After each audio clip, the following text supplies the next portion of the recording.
ከሁሉ የከፋው አሁን በርካታ የትግራይ ልጆች በጉልበት ታፍሰው ሱዳን ላለው ጦርነት ተሽጠዋል። ኤርትራ ሰራዊታ ናብ ዶባት ትግራይ ተጸጋዓላ። አንዳንድ ምርኮኞች ናቸው አሁን እዛ ሄደው ዋና ተቆርቋሪ ሆነው የትግራይን ሕዝብ እያመሱ ያሉት። ውዕሊ ፕሪቶሪያ ምስ መጻ ብቀጥታ መልእክት መጽኒ ሰላም ቤተሰብ አንተም በሐዲስ ቪዲዮ መጥራኔና ላው ቻናል ዘሐዲስ ስለሆነ ሰብስክራይብ ጋር ቪዲዮ ድማላይክም ጋር ቪዲዮ እንጀምር። ከሁሉ የከፋው አሁን በርካታ የትግራይ ልጆች በጉልበት ታፍሰው ሱዳን ላለው ጦርነት ተሽጠዋል። በሱዳን ጦርነት ውስጥ የትግራይ ወጣቶች በማያውቁት ጉዳይ ሕይወታቸውን እያጡ ይገኛሉ። ኢትዮጵያ ውስጥ ያለው ጉዳይ አልበቃ ብሎ ጉዳዩ ወደ ሱዳን ተሸጋግሯል። በዚህ ሁሉ ውስጥ የትግራይ ሕዝብ ተጎጂ ነው። የትግራይ ሕዝብ የችግሩ ባለቤት ሳይሆን የችግሩ ገፈት ቀማሽ። አንዳንድ ምርኮኞች ናቸው አሁን እዛ ሄደው ዋና ተቆርቋሪ ሆነው የትግራይን ሕዝብ እያመሱ ያሉት። አሁን ዛሬ እዛ ሰላም የሚያውቁ ኃይሎች ሚስቶቻቸው፣ ልጆቻቸው ከፊሉ አዲስ አበባ፣ አብዛኛው ውጭ ሀገር እንዳሉም እናውቃለን። ከሁሉ የከፋው አሁን በርካታ የትግራይ ልጆች በጉልበት ታፍሰው ሱዳን ላለው ጦርነት ተሽጠዋል። ቲፒኤልኤፍ እንደ መጥረቢያ ነው፣ መያዛው እንጨት እንደ ሻቢያ ነው። ዋናው አዛዦች ባለጉዳዮች ሌሎች ናቸው። ፕሪቶሪያን በሚመለከት ፕሪቶሪያ እንደ ድርድር ብቻ መታየት ያለበት ጉዳይ አይመስለኝም። ብዙ ውጤት ያስገኘ የሰላም ስምምነት ነው። ከሁሉ በላይ አሸናፊና ተሸናፊ እኩል ቁጭ ብለው የተወያዩበት ድርድር ነው። መንግስት ካሸነፈ በኋላ የተሸነፈውን ኃይል አስቀምጦ ተደራድሮ መፈራረም ብቻ አይደለም፣ በችግር ውስጥ የነበሩ የታጠቁ ኃይሎች ቀልቦ ብዙ ድጋፍ ሰጥቶ ለሰላም ያለውን ቁርጠኝነት ለማሳየት ሙከራ አድርጓል። በዚያ ስምምነት ምን ተገኘ ያላችሁ እንደሆነ ቢያንስ በትግራይ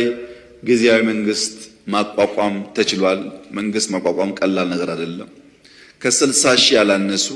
የታጠቁ ኃይሎች በዲዲአር አስፈላጊው ክፍያ ተፈጽሞላቸው ከሰራዊቱ እንዲቀነሱ ሙከራ ተደርጓል። በርከት ያሉ እስረኞች፣ ምርኮኞች ተፈተዋል። በጦርነቱ የማረክናቸውን በርካታ ሰዎች ፈተናል። አንዳንድ ምርኮኞች ናቸው አሁን እዛ ሄደው ዋና ተቆርቋሪ ሆነው የትግራይን ሕዝብ እያመሱ ያሉት። ምርኮኞች መፍታት ብቻ ሳይሆን ሰርቪስ ቆሞ የነበረ በአየር፣ በቴሌኮም፣ በተለያየ መንገድ ሰርቪሶች ተለቀዋል። ከዚያ ባሻገር እነዚህ ኃይሎች ሀብታችን፣ ንብረታችን የሚሏቸውን በተለያየ ቦታ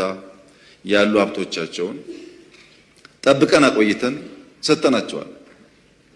ቤቶች፣ ህንፃዎች እንደምታውቁት ማለት ነው። ከየት መጣ ብለን በቀላሉ ምክንያት ፈጥረን መውረስ የምንችላቸውን ሀብቶች ለሰላም ሲባል አቆይተን መልሰናል። አሁን ዛሬ እዛ ሰላም የሚያውቁ ኃይሎች ሚስቶቻቸው፣ ልጆቻቸው ከፊሉ አዲስ አበባ፣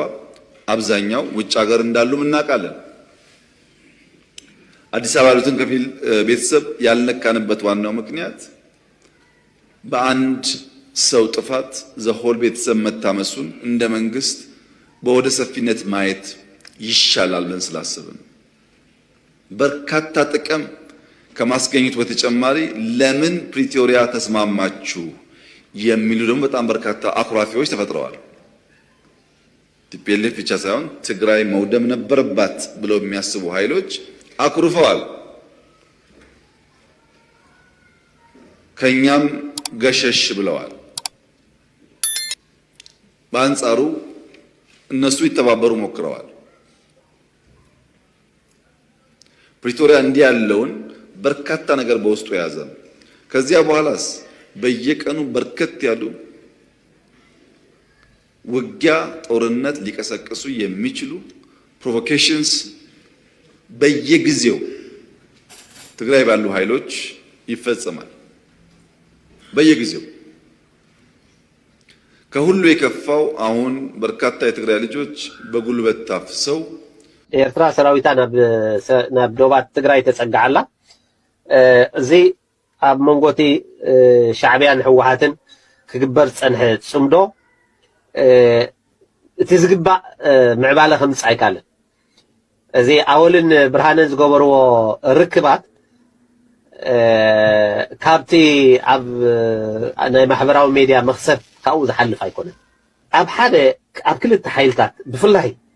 ክቃተሉ ዝፀንሑ ሓይልታት ሓቢሮም እንድሕርዳ ናብ ሓደ ዕላማ መፅኦም እንድሕርዳ ብሓባር ክዋግኡ ኮይኖም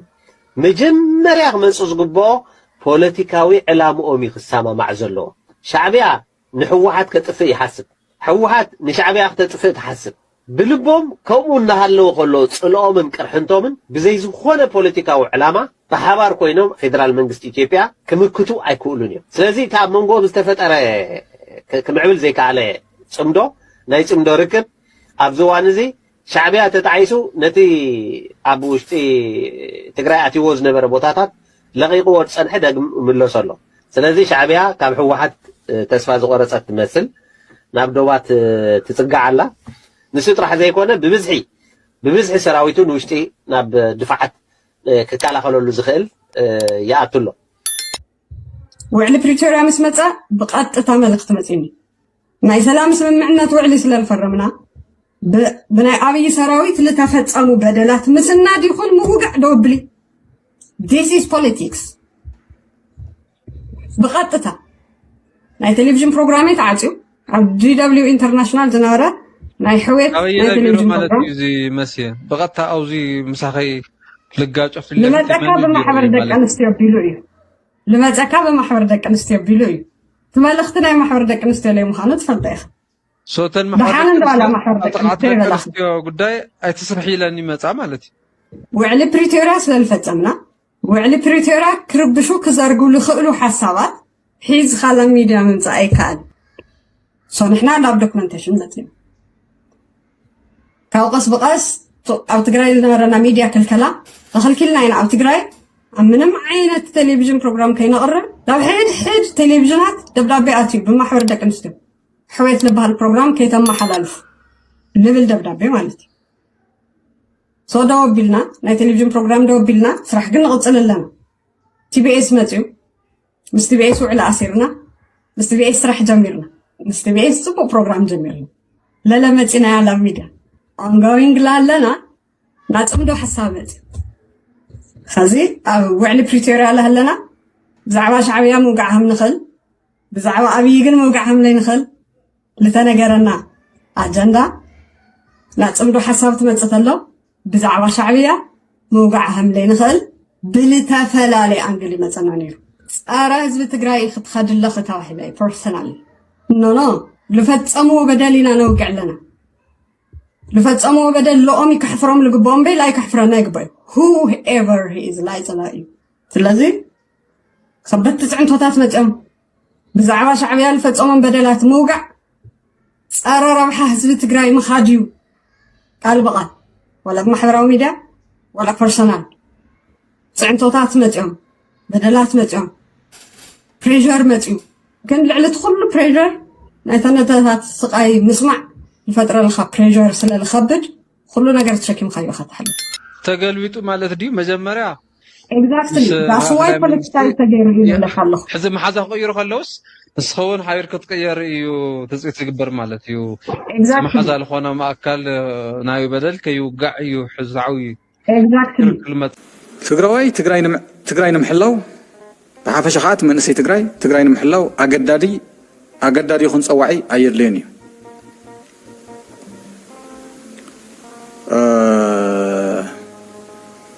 ፈሪሑ ድማ በቲ ፕሮፓጋንዳ ፈሪሑ በቲ ዝበሃል ዘሎ ዝኾነን ዘይኮነን ዘረባ ሰበይቱን ዓዱን ሪሙን ራሕሪሑ ዝኸይድ መንእሰይ የብልናን ትግራዋይ ይገጥም እምበር ዝሃድም ኣይኮነን